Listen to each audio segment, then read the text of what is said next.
Subscribe गर्नुहोस् tag Nepali मन च्यानललाई र साथमा रहेको बेल आइकनलाई दबाउनुहोस् ताकि मैले अपलोड गर्ने हरेक नयाँ भिडियोहरुको नोटिफिकेसन हजुरसम्म आइपुगोस्। नमस्कार साथीहरु, म हो सुरेश नेपाली र तपाई हेर्दै हुनुहुन्छ ट्याग नेपाली मन युट्युब च्यानल। र आजको भिडियोमा मैले एउटा एप्लिकेसनको बारेमा बताउन गइरहेको छु जसको नाम हो बोर्डर लाइट।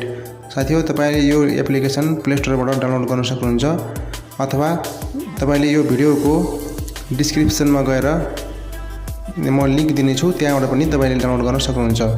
तपाईले यो आफ्नो मोबाइलमा इन्स्टल गरेर तपाईको साथीहरुलाई चकित पार्न सक्नुहुन्छ। साथी हो, यो धेरै राम्रो देखिन्छ। तपाईको मोबाइल इन्स्टल गरेर राख्नु होला।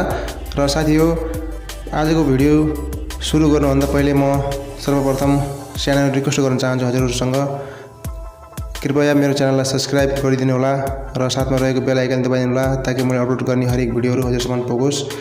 र साथीहरु, आजको विषयवस्तुतिर लागौं।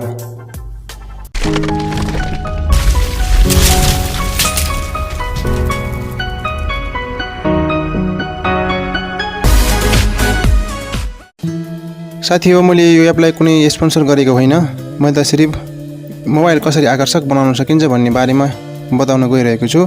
साथीहरु, सर्वप्रथम हामीले प्ले स्टोरमा गएर सर्च बारमा टाइप गर्ने छौं बोर्डर लाइट भनेर। सर्च गरिसकेपछि यो आफ्नो मोबाइलमा इन्स्टल गर्न गइरहेको छु म।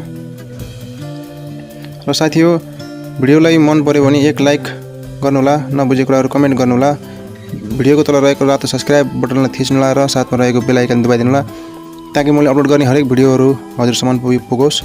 र साथीहरु, म अलि इन्स्टल गर्न गइरहेको छु मोबाइल एप्लिकेसन जो बोर्डर लाइट हो, म आफ्नो मोबाइलमा इन्स्टल गर्न गइरहेको छु। साथीहरु, भिडियो अन्त्यसम्म हेर्नु होला।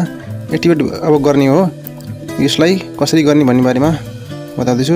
साथी, त्यसलाई टच गरिसकेपछि एक्टिभेट भनेर यसै यहाँ आउँछ अनि यहाँ दबाइसकेपछि यस्तो ओपन भएर आउनेछ। साथीहरु, साइडमा लाइटहरु देखिएको छ। मेरो मोबाइलमा नोच भएको कारणले यस्तो देखिएको। हजुरको मोबाइलमा नोच छैन भने पनि झनै राम्रो देखिन्छ। अनि त्यसपछि हामी होम स्क्रिनमा टच गर्ने छौं। टच गरिसकेपछि यस्तो इन्टरफेस ओपन भएर आउनेछ। र साथीहरु, यहाँबाट हामीले कलरहरु कुन तरिकाले राख्ने भन्ने कुराहरु राख्न सकिन्छ। जस्तै कि यहाँ एउटा तलमाथि अब कलरहरु धेरै थोरै गर्न सकिन्छ। साथीहरु, घटाउन बढाउन मिल्ने भएको हुनाले यसरी नै तपाईले आफ्नो इच्छा अनुसार गर्न सक्नुहुन्छ। साथीहरु, यसरी नै गर्नुला। यहाँ स्पिड राख्न सकिन्छ। मोबाइल एकदमै महँगो खाली मोबाइल जस्तो आकर्षक देखिन्छ। साथीहरु, हजुरको साथीहरु पनि अचम्म पर्नुहुन्छ होला सायद यस्तो बनाएर राख्नु भयो भने।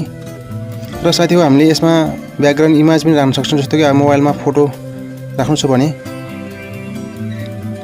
यहाँ गएर इनेबल ब्याकग्राउन्ड इमेजलाई इनेबल गरिदिनुस् अनि ग्यालेरीमा गएर आफ्नो फोटो चुज गर्नुस्। मैले एक्जाम्पलको लागि मेरो फोटो राखेँ। यसरी नै गर्नुला। साथीहरु, भिडियो लाइक गर्नुला।